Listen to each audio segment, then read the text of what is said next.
চারা প্রদান করছি। আপনাদের অনুরোধ করব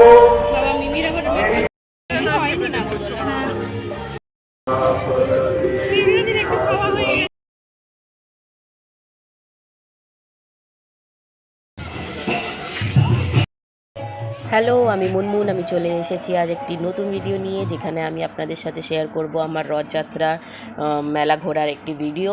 তো পুরো ভিডিওটি অবশ্যই দেখবেন আর আমার সঙ্গে থাকবেন। তো চলুন ভিডিওটি এবার শুরু করা যাক। Hello friends, welcome to my YouTube channel. শুভ রথযাত্রা সবাইকে। আমি মুনমুন, আমি নিয়ে এসেছি আজ আমার এক নতুন ভিডিও। আজ আমরা যাচ্ছি রথযাত্রা উপলক্ষে মেলা ঘুরতে বাগবাজার সার্বজনীনে। তো ডিউটির পরে আমরা চারজন বেরিয়ে পড়লাম রথযাত্রা উপলক্ষে। তো যেতে যেতে আমাদের রাস্তায় এটি চোখে পড়লো নববৃন্দাবন মন্দিরের সামনে, যেটা নববৃন্দাবন মন্দির থেকে এই রথযাত্রাটি বের করা হচ্ছিল। তো আমরাও সেখানে খানিকক্ষণ দাঁড়িয়ে ফটো তুললাম, একটু রথে দড়িতে টান দিলাম।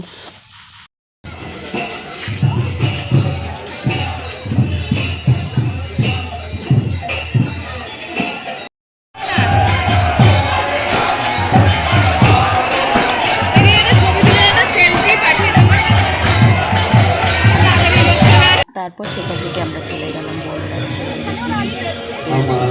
মন্দিরের সামনে। খুব সুন্দর অনুষ্ঠান করা হচ্ছিল, আর সেখানে প্রসাদ আর শরবত বিতরণ করা হচ্ছিল। তো আমরাও কিছুক্ষণ সেই লাইনের মধ্যে দাঁড়িয়ে পড়লাম। আর মিমি ছিল আমাদের পার্সোনাল ক্যামেরাম্যান।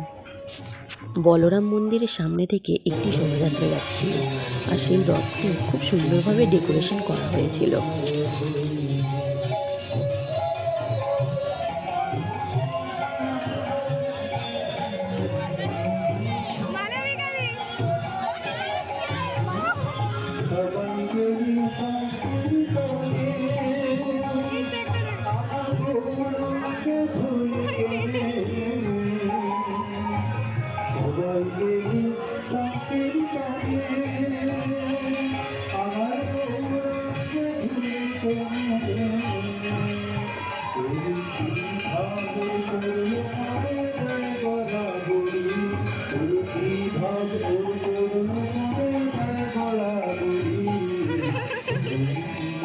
যেখানে হরিণ লুটে বাতাসা লুট করার পর আমরা চলে গেলাম বাগবাজার সার্বজনীনের দিকে। সেখানে আবার যেতে যেতে একটা মন্দিরের সামনে আমাদের চোখে পড়লো যে সেখানে গজা প্রসাদ বিতরণ করা হচ্ছিল। আমরা আবার সেই লাইনে দাঁড়িয়ে পড়ে গজা প্রসাদ গ্রহণ করলাম। পর আমরা ফাইনালি রওনা দিলাম আবার মেলার দিকে।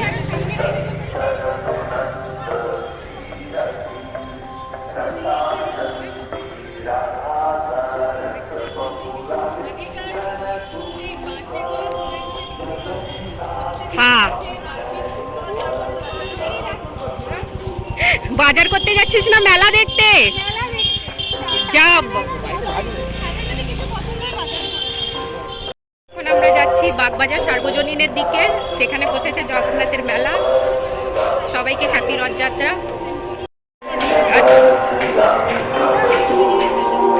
তো আমরা চলে এসেছি বাগবাজার সার্বজনীন মেলায়।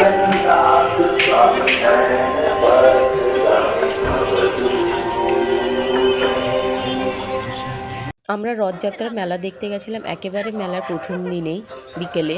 তো তখনও যেহেতু দুপুরবেলা খুব প্রচুর পরিমাণে বৃষ্টি হয়েছিল, তাই তখনও মেলাটা খুব একটা জমজমাট হয়ে ওঠেনি। দোকানপাটগুলো তখনও খুলছিল, কিছু কিছু জায়গায় নাগরদোলা আর বাকি দোলনাগুলো তখনও সেটিংস করা হচ্ছিল। আমি তো দেখেই অবাক হয়ে যাচ্ছি। আমার মেনলি আশা হয় না এদের সাথে কখনোই, কিন্তু এবারে এসে আমি পুরো স্পেল বাউন্ড হয়ে গেছি। খুব ভালো লাগছে। ওয়াও, আমরাও তোমাকে পেয়ে খুব আনন্দে আছি। আমাদের একটা পার্টনার বেড়ে গেল। আমার কথা ছিল না, কিন্তু লাক বাই চান্স ঢুকে গেছি, তো এটা গেইন হয়ে গেছে আমার জন্য একটা। কিন্তু এসে বেশ ভালোই লাগছে।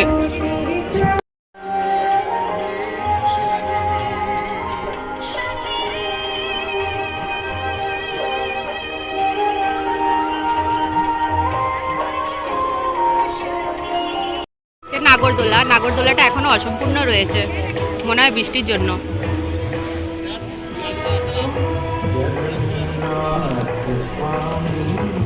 এখানে জল জল তোমরা দেখতে পাচ্ছ এই রকম আছে।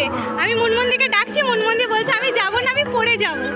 কি ব্যারে কি মানে জল আছে মানছি, তাই বলে মুনমুনদির এত কনফিডেন্স যে আমি পড়ে যাব। আসো আসো, এখানে এখনো মেলা রেডি হয়নি, হতে চলেছে। ফাইনালি আমরা চলে এসেছি বাগবাজার সর্বজনীন। এই নাগরদোলাটাও রেডি হয়নি, আগের বছর আমরা এটার সামনে ফটো তুলেছিলাম, তাই না?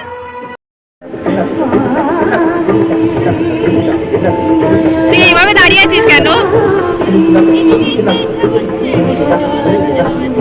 কেন কেন, আমরা তোর পেছনে আছি, তুই কেন? এত টাকা কি করবি মালো? মিমিকে কিছু কিনতে যাচ্ছিস নাকি রাগে? ইস,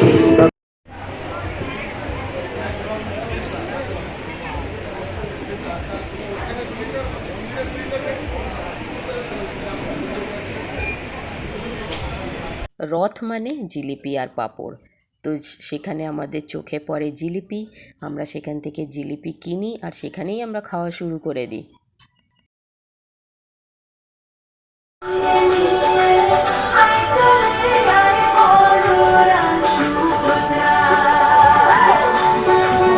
আমাদের ইচ্ছে হলো কিছু নোনতা খেতে, তখন আমরা সেখানে আবার নিমকি কিনলাম। নিমকি কিনে খেয়ে আবার আমরা একটু মেলা ঘোরাঘুরি করার পর আবার আমরা রওনা দিলাম বাইরের দিকে, মানে কারণ সবারই আমাদের আবার বাড়ি ফেরারও পালা ছিল, কারণ যখন তখন আবার বৃষ্টি নামবে আর কি। বাইরে বেরোনোর পর আমাদের ইচ্ছে হলো পাঁপড় খেতে, কারণ পাঁপড় ছাড়া মেলাটা ঠিক জমছিল না। তাই আমরা সেখান থেকে কিনলাম পাঁপড়। এই এক একটা পাঁপড়ের দাম নিল 10 টাকা। তো আমরা ভাবলাম সে পাঁপড়ের দোকান দিলেই মনে হয় আজকে ভালো হতো। তো যাই হোক, পাঁপড়গুলো ছিল বেশ বড় বড়। আমরাও সেখান থেকে সাবু পাঁপড় আর এই মশলা পাঁপড়টা কিনেছিলাম। মেলা শেষে আমরা যে যার বাড়ির দিকে রওনা দিলাম। আমাদের আজকের দিনটা তো খুব খুব খুব ভালো কেটেছে, আশা করি আপনাদেরও রথযাত্রা খুব ভালো কেটেছে। তো আজকের ভিডিও আমার এইটুকুই। আমার ভিডিওটি ভালো লাগলে লাইক অ্যান্ড সাবস্ক্রাইব করবেন। খুব শীঘ্রই আসবো আরেকটি নতুন ভিডিও নিয়ে। তত দিনের জন্য টাটা, বাই বাই। আপনারা সকলেই ভালো থাকুন। জয় জগন্নাথ।